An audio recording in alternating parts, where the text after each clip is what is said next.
Montrez-moi ça, mesdames.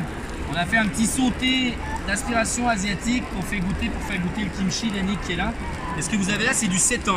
Donc c'est un produit complètement 100% à base de plantes, complètement végétalien.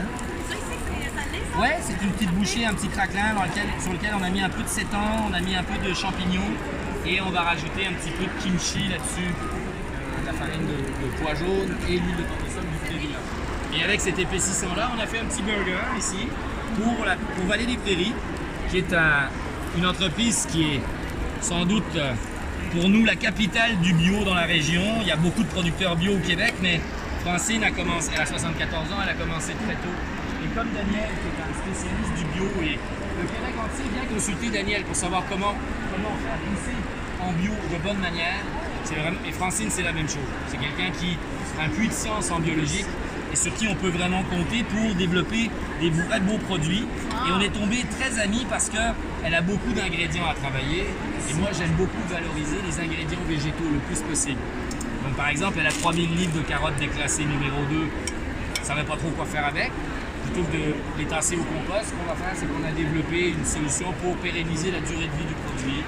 On fait des petites marinades avec leur ail, avec leur gingembre, pour faire des produits pour la restauration qui vont être accessibles. Ils vont venir sur vos bokeh, vos sushis.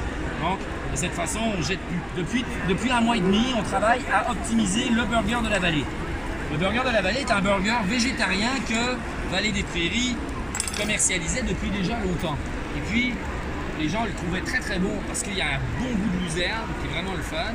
Et c'était vraiment un moyen de valoriser la luzerne autrement que dans des sandwichs. On est venu pour essayer de valoriser un petit peu l'ingrédient luzerne, puis essayer d'optimiser la recette de burger. Donc ce qu'on a fait, on est arrivé, puis dans notre travail de recherche et développement, on a remplacé l'œuf par notre épaississant de pois jaune et d'huile de tournesol. Vous avez ici là, c'est une pâte qu'on a faite tout à l'heure sur le salon.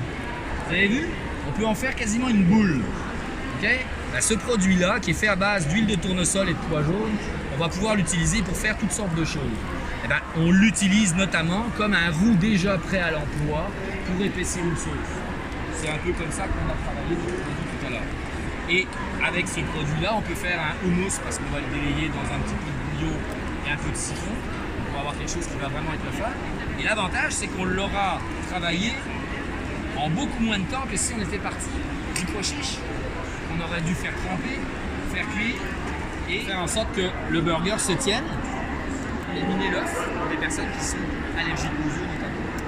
Et en plus, ça va correspondre à l'alimentation végétalienne comme on peut l'entendre. Donc, on a nos petits burgers qui sont en train de cuire. Approchez si vous voulez, j'ai une petite bouchée de 7 ans. Est-ce que vous êtes végétalien ou flexi? Ok.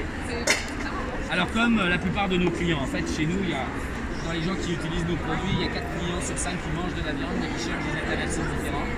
On n'a pas beaucoup de véganes, puis on sert en restauration, on sert aucun resto vegan.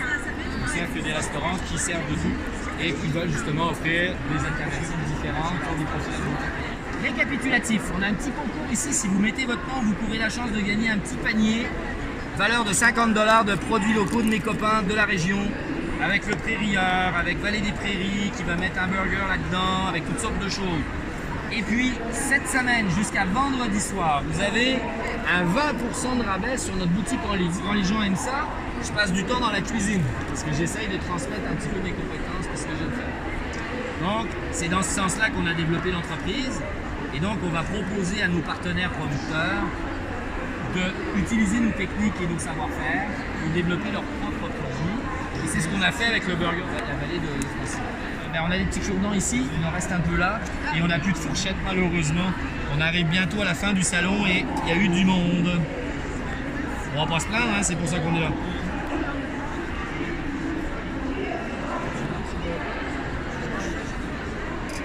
Et voilà les petites pointes de burger. Alors je vous remercie beaucoup, j'ai tout goûté. Ouais, vous êtes resté tellement longtemps, vous là. Vous êtes très généreux. On a apprécié beaucoup. C'est vraiment rare, du monde généreux. Ça fait 20 ans que vous attendiez de venir au salon. Oui. Moi, en 2020, je devais faire le salon pour faire le lancement de cette entreprise-là. Puis normalement, on devait avoir un retard. Vraiment réservé et tout. J'avais tout le setup. Tout était négocié et tout.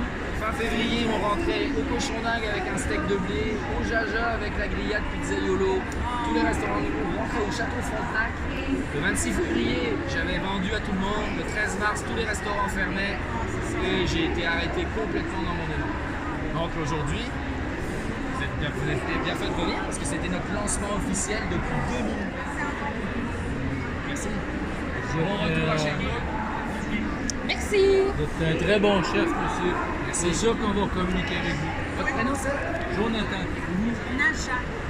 Merci Najane. Très bon produit. plaisir de se revoir. Merci. Bonjour.